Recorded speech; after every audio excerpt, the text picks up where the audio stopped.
হালধি কালাৰৰ ধুনীয়া কাপোৰ এযোৰ লৈ আনিছোঁ। এয়া চাওক, প্ৰথমতে ডিজাইনটো চাওক কিমান বেছি ধুনীয়া। আৰু এয়া ওচৰৰ পৰা অকণমান দেখুৱাই দিছোঁ। ঘাইটো একদম কলা ৰঙা পৰা কৰিছে, বহুত বেছি মৰম লাগিছে কাপোৰযোৰ। এইখন আছে মেখেলাখন মই অকণমান খুলি দেখুৱাই দিওঁ। এইখন হ'ল মেখেলা। এয়া চাওক, মেখেলাখন খুব বেছি ধুনীয়া লাগিছে হয়নে বাৰু। আৰু এইখন হ'ল মেখেলা, পিংক কালাৰো আছে বাৰু ফুলখিনি। পিংক কালাৰটো খুব বেছি ভাল লাগে। তাৰ ব্লাউজ পিচ আৰু অতি ধুনীয়াকৈ পাই যাব। এয়া হ'ল ব্লাউজ পিচটো চাওক কিমান ডোখৰ আছে, হাতত ডিজাইন দিব পাৰিব। আৰু ইয়াত ব্লাউজ পিচ আৰু এইফালে পটি সকলোবোৰ পাই যাব।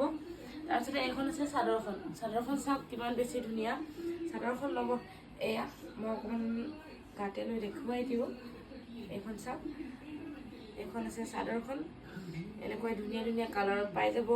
মনোজোৱা ফেশ্বনৰ পৰা 9957436755 এই নম্বৰত যোগাযোগ কৰক আৰু এই ধুনীয়া কাপোৰযোৰ অৰ্ডাৰ কৰি লওক। এয়া চাওক, গ্ৰীণ আছে, পিংক আছে, নীলা আছে, কলা আছে, ৰঙা আছে, বহুত কেইটা কালাৰত আছে। বহুত বেছি ধুনীয়া কাপোৰযোৰ।